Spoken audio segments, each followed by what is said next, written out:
착하게 행동했을 뿐인데 내가 만만해? 나는 왜 늘 좋은 사람이 되려고 애쓰는데 무시당하는 건 내 쪽일까? 억울하고 답답했던 적이 있다면 오늘 영상은 바로 당신을 위한 것입니다. 결론부터 말씀드리죠. 당신 탓이 아닙니다.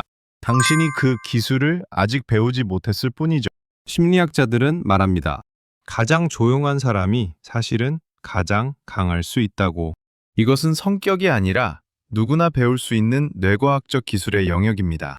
더 이상 당신의 친절함이 약점이 되지 않을 겁니다. 자신의 선량함을 지키면서도 누구도 함부로 대할 수 없는 고요하고 단단한 힘을 얻게 되실 겁니다. 시작하기 전 구독과 좋아요 부탁드려요. 자, 잠시 최근에 있었던 모임이나 회의를 떠올려 볼까요? 유독 목소리가 크고 자기 주장이 강한 사람이 있었을 겁니다. 모든 대화의 중심에 그 사람이 있죠. 분위기를 주도하고 사람들의 시선을 한 몸에 받습니다. 그 모습을 보며 나도 저렇게 해야 하나 생각했을지도 모릅니다. 그런데 그 방구석에는 전혀 다른 사람이 있습니다. 말없이 고개를 끄덕이거나 그저 희미하게 미소만 짓고 있죠. 존재감조차 없어 보이는데 이상하게 아무도 그 사람을 건드리지 않습니다. 오히려 대화의 결론이 나지 않을 때 사람들은 그의 입을 쳐다봅니다. 정말 신기하지 않나요? 오히려 시끄럽게 자신을 증명하려던 사람은 어딘가 위태로워 보입니다.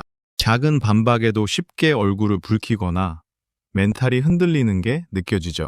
반면 조용하던 그 사람은 그 어떤 상황에서도 평온함을 잃지 않습니다.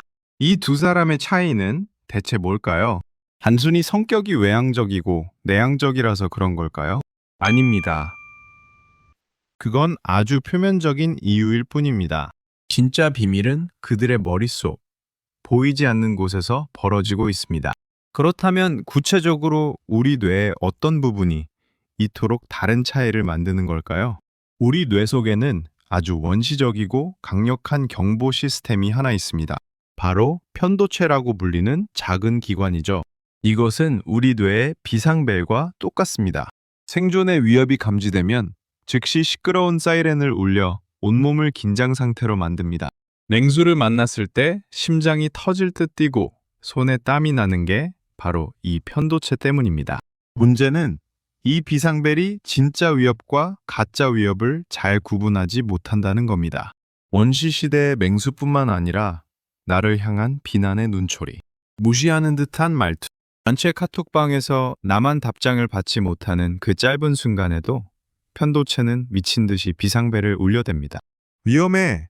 당신은 무리해서 버려지고 있어! 라고 소리치면서요. 남의 말 한마디에 하루 종일 기분이 나락으로 떨어지는 건 바로 이 편도체의 과잉 반응 때문입니다. 자동차로 비유하자면 엑셀이 너무 예민해서 살짝만 발을 올려도 차가 급발진하는 것과 같은 이치입니다. 반면 우리 뇌에는 이 급발진하는 엑셀을 제어하는 브레이크 역시 존재합니다. 바로 전전두엽이라는 부분입니다. 이곳은 뇌의 사령탑이자 이성적인 판단과 감정 조절을 담당하는 관제탑이죠. 편도체가 비상벨을 울릴 때 전전두엽은 상황을 냉정하게 분석합니다. 이게 정말 내 생존이 걸린 위협인가? 아니면 그냥 무시해도 될 소음인가? 그리고는 괜찮아, 별일 아니야 라며 편도체의 사이렌을 꺼버리죠. 조용하지만 강한 사람들은 바로 이 전전두엽, 즉 브레이크 기능이 압도적으로 발달한 사람들입니다. 그들도 상처받는 말을 들으면 똑같이 편도체가 울립니다. 똑같이 화나고 기분 나쁩니다. 하지만 그 감정이 입 밖으로, 표정으로 터져 나오기 전에 전전두엽이라는 사령탑이 먼저 개입하는 겁니다. 잠깐, 지금 화를 내는 게 최선일까? 하고 생각할 아주 짧은 시간을 버는 거죠. 2007년 UCLA의 저명한 뇌과학자 매튜 리버먼은 아주 흥미로운 실험을 진행했습니다. 그는 참가자들에게 화가 난 사람들의 사진을 보여주면서 그들의 뇌를 fMRI 장치로 촬영했는데요. 예상대로 사진을 보자마자 참가자들의 뇌에서는 편도체, 즉 비상벨이 불타오르듯 활성화되었습니다. 그런데 리버먼이 참가자들에게 한 가지 간단한 미션을 주자 놀라운 일이 벌어졌습니다. 바로 사진 속 인물의 감정에 분노 또는 슬픔 같은 이름을 붙여보라고 지시한 것입니다. 그러자 방금 전까지 시끄럽게 울리던 편도체의 활동이 거짓말처럼 잠잠해졌습니다. 대신 이성을 담당하는 전전두엽이 환하게 불을 밝히기 시작했습니다. 이 실험은 우리에게 아주 중요한 사실을 알려줍니다. 자신의 감정을 언어로 정의하는 행위만으로도 뇌의 통제권이 이성과 조절의 전전두엽으로 넘어간다는 것이죠. 내면이 단단한 사람들은 이 원리를 본능적으로 사용합니다. 아, 내가 지금 저 사람 말을 화가 났구나 라고 마음속으로 명명하는 순간 이미 뇌의 주도권은 감정의 노예 상태에서 벗어나게 되는 겁니다. 혹시 이 이야기를 듣고 나는 전전두엽은 고장나고 편도체만 발달했나 봐 라며 자책하고 계신가요? 절대 그러실 필요 없습니다. 이것은 당신의 의지가 약하거나 자존감이 낮아서가 아닙니다. 단지 그동안 외부 자극에 즉각적으로 반응하도록 훈련된 뇌의 회로가 더 익숙해졌을 뿐입니다. 마치 우리가 오른팔을 자주 쓰면 오른팔 근육이 더 발달하는 것과 똑같은 원리죠. 이 뇌의 회로는 의식적인 훈련을 통해 얼마든지 다시 만들 수 있습니다. 그런데 애초에 왜 우리 인간의 뇌는 이렇게까지 타인의 반응에 민감하게 설계된 걸까요? 왜 우리는 이토록 사소한 말 한마디에 마치 생존의 위협을 느끼는 것처럼 반응하는 걸까요? 그 해답은 수백만 년에 걸친 인류의 아주 오래된 역사 속에 숨어 있습니다. 수백만 년 전 드넓은 초원에서 살아가던 우리 조상들을 한번 상상해 보세요. 그들에게 가장 큰 위협은 굶주린 맹수나 혹독한 자연 환경이 아니었습니다. 진짜 가장 끔찍한 공포는 바로 무리로부터의 추방이었습니다. 혼자 남겨진다는 것은 곧 죽음을 의미했으니까요. 함께 사냥하고 함께 열매를 채집하고 함께 불을 지키며 서로를 보호해야만 생존할 수 있었습니다. 이런 환경 속에서 우리 뇌는 아주 중요한 생존 전략 하나를 발전시켰습니다. 바로 다른 사람의 표정, 말투, 시선에 극도로 민감하게 반응하는 능력입니다. 상대방이 나를 어떻게 생각하는지를 실시간으로 파악하는 것이 나의 생존과 직결되었던 거죠. 나를 향한 작은 눈총 하나가 곧 내가 무리에서 쫓겨날 수 있다는 치명적인 신호였던 겁니다. 이것을 전문 용어로 진화적 불일치라고 하는데요. 쉽게 말해 마음의 시차 적응에 실패한 겁니다. 우리의 몸은 21세기의 최첨단 도시에서 살고 있습니다. 하지만 뇌는 아직도 수백만 년 전 원시 시대의 생존 습관을 그대로 간직하고 있는 거죠. 온라인에서 인형의 누군가가 남긴 악플 하나에 심장이 쿵 내려앉고 하루 종일 기분이 상하는 이유가 바로 여기에 있습니다. 머리로는 신경 쓸 필요 없는 말이라는 걸 알고 있습니다. 그런데도 우리의 뇌는 생존의 위협이 생겼다라며 원시적인 비상벨을 울려대는 겁니다. 당신이 유독 예민해서가 아닙니다. 인간이라면 누구나 이런 강력한 본능을 가지고 태어납니다. 인류학자들은 인간이 안정적으로 관계를 맺을 수 있는 사람의 숫자를 약 150명 정도로 봅니다. 이것을 던바의 수라고 하죠. 우리 뇌는 딱 그 정도의 관계를 관리하도록 설계되었습니다. 하지만 지금의 우리는 어떻습니까? SNS를 켜면 수백, 수천 명의 사람들과 연결됩니다.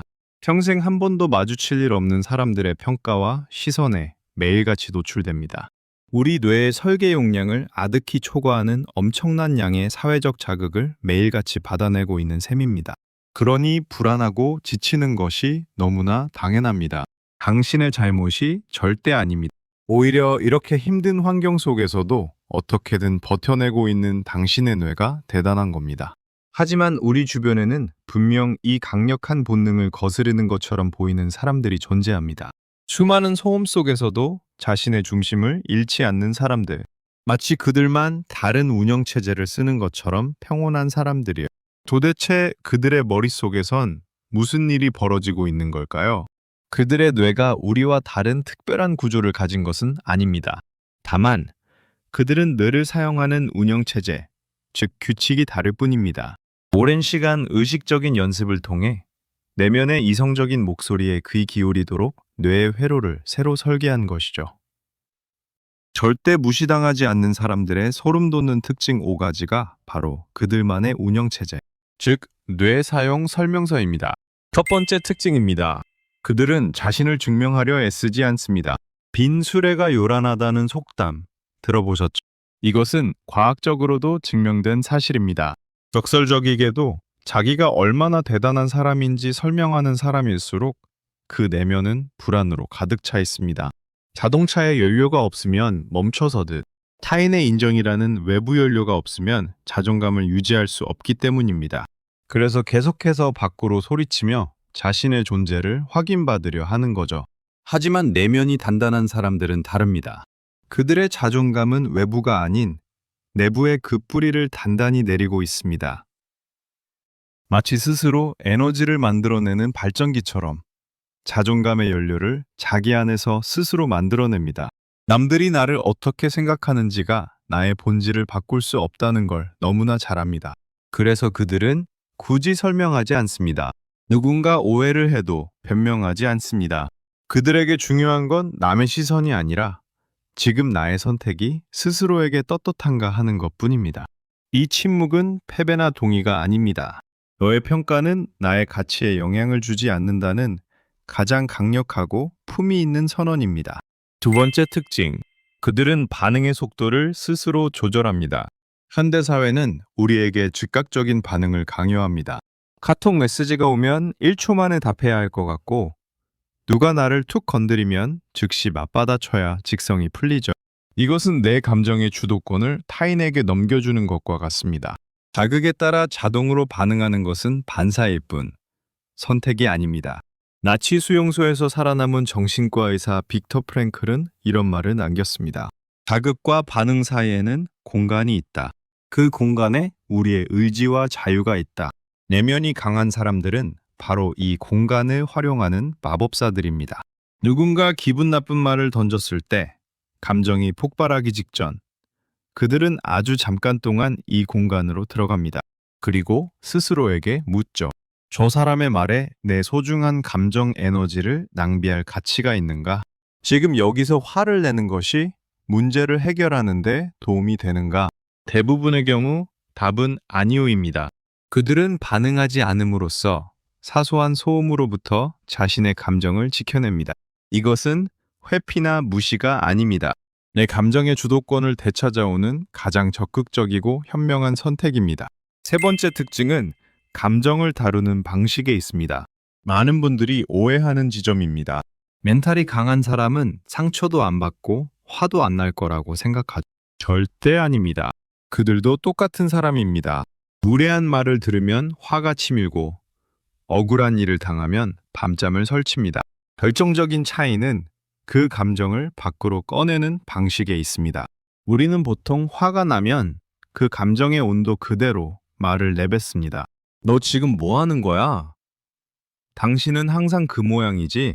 이렇게 감정이 잔뜩 섞인 말은 상대방을 공격하고 결국 문제는 해결되지 않은 채 감정 싸움으로 번집니다. 하지만 내면이 단단한 사람은 다릅니다. 그들은 격한 감정이 올라오는 순간 마음속에 일시정지 버튼을 누릅니다.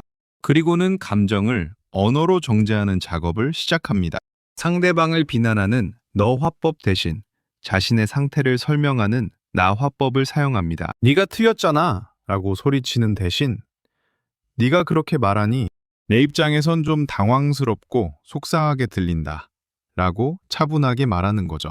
이것은 감정을 억누르는 게 아닙니다. 감정에 휘둘리는 노예가 아니라 감정을 도구로 사용하는 주인이 되는 것입니다. 흥분하지 않고 거친 말을 쓰지 않으면서도 차분한 말투로 할 말을 전부 하는 사람. 이들이 진짜 무서운 사람들입니다. 네 번째 특징.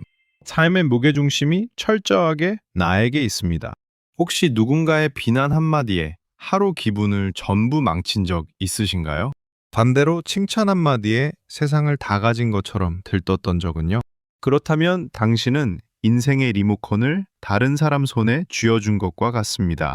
남이 채널을 돌리는 대로 내 기분이 오르락 내리락 하는 거죠. 하지만 멘탈이 강한 사람들은 이 리모컨을 절대 남에게 넘겨주지 않습니다. 그들은 나를 싫어하는 사람에게 에너지를 낭비하지 않습니다. 붓다는 이런 비유를 들었습니다. 누군가 당신에게 욕설이라는 선물을 주려고 할 때 만약 당신이 그 선물을 받지 않는다면 그 선물은 누구의 것이 되겠느냐고요? 당연히 준 사람의 것입니다. 타인의 평가라는 선물을 굳이 내 안으로 들여와 상처받을 필요가 없습니다. 그것은 그 사람의 생각일 뿐 객관적인 사실이 아닙니다. 아, 저 사람은 저렇게 생각하는구나. 그건 저 사람의 의견이지. 이렇게 건강하게 선을 긋는 분리감. 이것이 그들의 멘탈을 지키는 가장 강력한 방패입니다. 이제 마지막 5번째 특징입니다. 이것이야말로 그들이 절대 만만하게 보일 수 없는 결정적인 이유입니다. 바로 선을 넘는 순간에는 180도 돌변한다는 것입니다. 평소 그들은 관대합니다. 웬만한 실수는 웃어 넘기고 굳이 사소한 일로 이기려 들지 않습니다. 그래서 주변에서는 너무 착해서 이용당하는 거 아니야? 라고 걱정하기도 합니다. 하지만 이것은 계산된 관용입니다. 상대방이 이 호의를 권리로 착각하고 무례하게 선을 넘는 순간 그들은 더 이상 웃지 않습니다. 화를 내거나 소리를 지르며 싸우지도 않습니다. 그보다 훨씬 더 무서운 방법을 사용하죠. 아주 차갑고 단호하고 조용하게 그 관계를 정리해버립니다. 구질구질하게 상대를 설득하거나 고치려 들지 않습니다. 아무런 감정 소모 없이 그냥 조용히 연락을 끊거나 철저히 사무적인 태도로 거리를 둡니다. 나를 지키기 위해 나에게 해가 되는 관계는 망설임 없이 끊어내는 용기. 평소의 온화함 뒤에 숨겨진 이 단호함. 이것이 순해 보이는 사람들이 가진 진짜 반전의 힘입니다. 오늘의 긴 이야기를 정리해 보겠습니다. 첫째, 진짜 강함은 내 안에서 나옵니다. 타인의 인정을 연료로 쓰는 사람은 결국 지치게 됩니다. 스스로 에너지를 만드는 사람이 되세요. 둘째, 자극과 반응 사이에 공간을 만드세요. 감정이 폭발하기 전 딱 3초만 멈추는 연습만으로도 당신은 감정의 주인이 될 수 있습니다. 셋째, 간호하게 선을 그을 줄 알아야 합니다. 나를 지키기 위해 어떤 관계를 끝내는 용기는 관계를 유지하는 힘보다 훨씬 더 중요합니다. 물론 이 모든 것이 처음부터 쉽지는 않을 겁니다. 수백만 년 동안 우리 DNA에 각인된 생존 본능을 거스르는 일이니까요. 욱하는 감정이 다시 올라올 수도 있고 남의 시선에 또 흔들릴 수도 있습니다. 그럴 때마다 절대 자책하지 마세요. 그건 너무나 당연한 과정입니다. 아, 내 안에 비상벨이 또 울리고 있구나 라고 알아차려주는 것만으로도 충분합니다. 중요한 사실은 우리의 뇌는 죽을 때까지 변하고 성장한다는 것입니다. 뇌과학에서는 이를 신경가소성이라고 부릅니다. 우리가 어떤 생각을 하고 어떤 행동을 선택하느냐에 따라 뇌 회로는 평생에 걸쳐 바뀔 수 있습니다. 지금까지 살아온 방식이 어떻든 앞으로의 당신은 얼마든지 달라질 수 있다는 과학적인 증거입니다. 이제 당신의 친절함이 더 이상 약점이 되지 않게 하세요. 당신이 가진 따뜻함과 선량함은 가장 큰 무기입니다. 그 무기를 보호할 고요하고 단단한 힘을 기르세요. 시끄럽게 자신을 증명하지 않아도 당신의 가치는 저절로 빛나게 될 겁니다. 속이 꽉 찬 곡식이 바람에 쉽게 흔들리지 않는 것처럼 말이죠. 마지막으로 이 말을 꼭 해주고 싶었습니다. 당신의 가치는 누군가에게 증명해야만 생기는 게 아닙니다. 누가 알아주든 알아주지 않든 당신은 이미 존재 자체로 충분히 소중하고 강한 사람이라는 걸 기억하세요. 편안한 하루 되시길 바랍니다.